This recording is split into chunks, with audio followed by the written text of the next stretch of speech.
ওনার ছোট ছোট খুনসুটিগুলো আমার এখনো মনে পড়ছে। কিছুদিন আগে আমি জন্মদিন পালন করে আসলাম, সেই এর চেয়ে দুঃখের বিষয় আর কিছু। কিসের জন্য?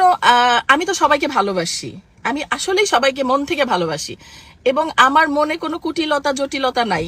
আমি কারোর নামে কোনো কথা বলি না, কখনো কাউকে কটু করে কথা বলি না, এটা তোমরা সবাই জানো, এটা আমার অভ্যেস। আর আমার পুরো ফ্যামিলিটাই এমন যে কাউকে নিয়ে সমালোচনা কিংবা খারাপ কথা বলা আমরা পছন্দ করি না।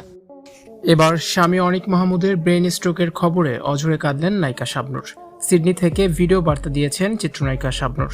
হঠাৎ করে ব্রেন স্ট্রোক করেছেন নায়িকা শাবনূরের সাবেক স্বামী অনিক মাহমুদ। ব্রেন স্ট্রোকে অনিকের মাথায় দ্রুততম সময়ে রক্ত ছড়িয়ে পড়েছে।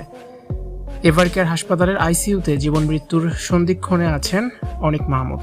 একমাত্র ছেলেকে নিয়ে অস্ট্রেলিয়া আছেন নায়িকা শাবনূর। শাবনূরের শাশুড়ি এই খবর জানান শাবনূরকে। খবর পেয়ে কান্নায় ভেঙে পড়েন নায়িকা শাবনূর।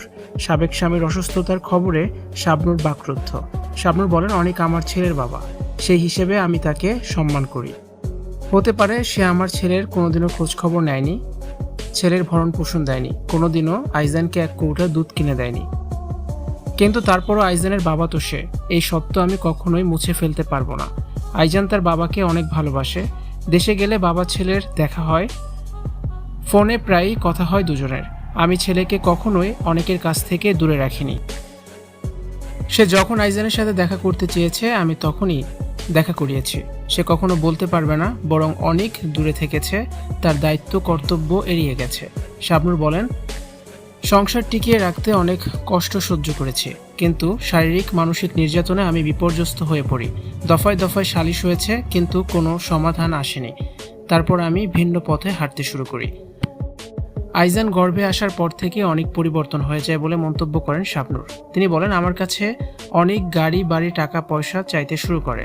আমি আগে তাকে সব কিছুই দিয়েছি, কিন্তু আর কত। শাবনূর বলেন, অনেক আমার সাথে যা করেছে তা অন্যায়, কিন্তু তার অসুস্থতার খবর শুনে আমি বাকরুদ্ধ, ব্যথিত। আইজান তার বাবাকে হারিয়ে ফেলুক, আমি চাই না। আমি দোয়া করি সে আবার আমার ছেলের কাছে সুস্থ হয়ে ফিরে আসুক। দেশে এসে অনেকের সাথে দেখা করবেন বলেও জানান শাবনূর। শাবনূর অনেকের 8 বছরের সংসার জীবনের প্রথম 2 বছর সুখ শান্তিতে ছিলেন তারা। পরের 7 বছর ছিল ভয়াবহ। ভালোবেসে অনেক শাবনূর বিয়ে করেছিলেন। ভিউয়ার্স, এই বিষয়টি নিয়ে আপনাদের কি মতামত অবশ্যই কমেন্টস করে জানান, আর ভিডিওটি অবশ্যই শেয়ার করার অনুরোধ রইল।